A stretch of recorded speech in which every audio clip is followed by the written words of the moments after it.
When I was in university in 2010, I was pretty heavily involved in some serious drug trading. I'd always been kind of a party animal, and usually if I wasn't high off one thing, I was drunk off another.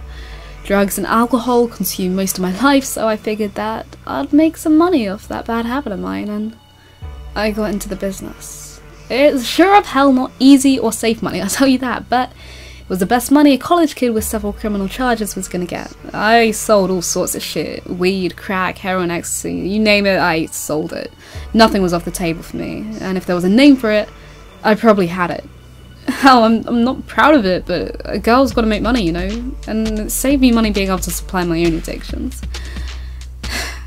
It was easily one of the darkest times of my life.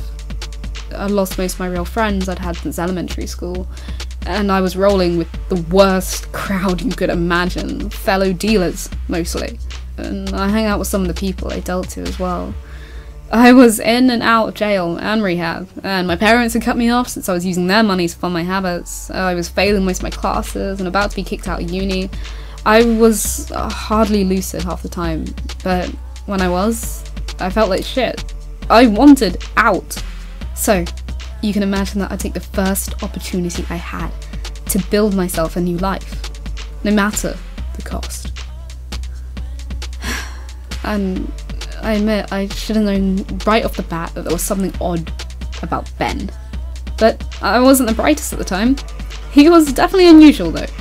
I'd seen Ben in the shadier parts of town where most of my dealing took place multiple times, and the first few times I thought he was a cop, or a private investigator, or something else that meant bad news. But he wasn't. He just looked like it. Even in alleys and slums, I never saw him without a freshly ironed clean suit on, and his blonde hair done up all fancy. He wasn't old exactly, but he definitely wasn't young, not by our standards. Maybe in his like early to mid 30s, I don't know, I can't say for sure. But Ben was lurking around our crowds for a while, never buying, never making a move, not really doing much of anything. Just observing, it seemed, which was threatening in itself. There was talk about getting rid of him, and maybe he caught wind of it, because after he approached me with a job offer, I never saw him again. Did I? No. God, I can't remember. It was a sketchy offer, but a real nice one. He introduced himself as just Ben. No last name, no title, nothing. And Ben had this case of big, white, chalky capsules, which he told me was the newest drug on the market. Something called PH4. He wanted me to sell them to people. There was supposed to be a good bit of money in it for me. Like, a good bit of money, a few grand or so, which I saw as a one-way ticket out of my life and into a better one. It was definitely weird. I mean, I'd sold fake shit before, and I knew better than to take shit off people I didn't know. That was like the #1 rule in the business. Drugs can be laced up with anything. People can rat you out. There's just too many risks. But the money, well, even the idea of it was too good to pass up. Besides, it wasn't like he was asking to try it. Even if it was laced with rat poison, it wouldn't be me ingesting it. I know, okay, that's like a terrible way of thinking, but I wasn't exactly the nicest person. I wasn't above throwing other people like myself under the bus at that time, if it meant personal gain. I can't say I'm proud of it, and there's probably a door in hell with my name on it, but look, there's no changing the past. Anyway, look, I don't need to tell you that I took the offer. Ben didn't even want money for this giant case for probably like 300 pills. And I thought, well, hell, this isn't a single loss for me in this deal. And I guess there wasn't. But there were losses in it for other people, okay? I still don't know who Ben was. Like, was he a victim? Ignorant, like me? Was he trying to get the capsules out there on purpose? But, fuck, I'm getting ahead of myself. I sold the pills like a good dog, just as Ben had asked. My regulars bought them off me quick, and I was making nice money off the capsules themselves, like £50 a pop, depending on how much I could haggle. I never tried one myself. Thank God I never tried one, though fuck, I was tempted to. People were coming back for them. They liked them and said they were similar to ecstasy. Shit, I guess they were built to be addictive. At first, it was as fine as selling drugs could be. I was saving up, hoping that Ben would come through and I'd be able to drop all that horrific stuff. Then, people started getting sick. It all happened so quickly, okay? Like, one day things were normal and the next you'd have thought the fucking bubonic plague had swept through the town. Like, people were dropping like flies.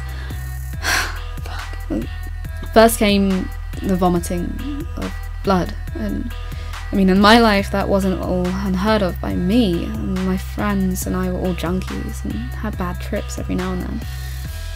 Didn't really think much of it, but it got worse. God is my witness, so much worse. And I'm not a doctor, funnily enough. And only one of my friends was hospitalised briefly before he died, so I don't know what exactly the PH4 pills did.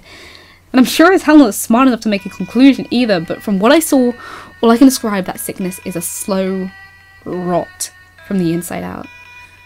I guess the stomachs were the first to go, hence the vomiting.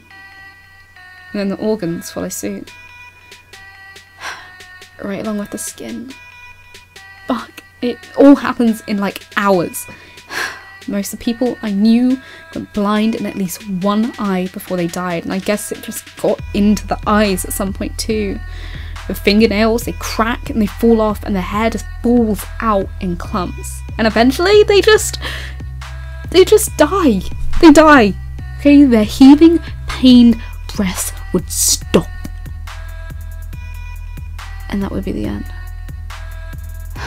It was like watching an already dead body decompose in a matter of hours. I watched 5 of my friends go like that. And I'm sure more came after them and more will yet. And yet the fucking news was silent. Not a single story, not even a tiny 1-paragraph mention in the weekly paper. My friends didn't even get obituaries, alright? They were cremated and had their remains taken away because their bodies were deemed a biohazard. And most of them didn't even have families to take their ashes. And I'm so angry. So bitter. They deserve more. Fucking hell, they deserve more. And that's why I'm here, YouTube. I told you before, I'm not a smart girl, nor a good one. But I know they deserve better than that. And it might sound crazy for me to say it, but here's as good a place as any. Right?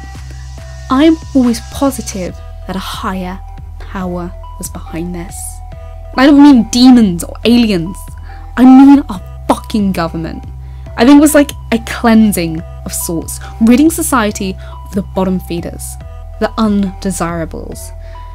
That disease wasn't fucking airborne. I didn't catch it. Nobody from the hospital caught it. It wasn't some mini zombie apocalypse. The only thing all the victims had in common were those fucking PH4 capsules. Capsules that I fucking gave them, which were given to me by some prat in a suit that was lurking in our neighbourhoods. And it's not a secret that our government hates drugs, and that the people take them. They don't care about addicts' lives or problems. What lengths would they go to in order to get rid of them? I like to think that I'm living proof of just how great those lengths might be. Please, like, no one, addict or otherwise, take any strange white capsules. I don't know how many are in circulation, but I would imagine that it's quite a fucking lot. Maybe I'm wrong about the government. Maybe it was a freak accident, or a bad batch of otherwise mostly harmless pills. But I'm not about to take that risk. Or let anyone else take it. There are bad things in the world. Please, watch out for yourself.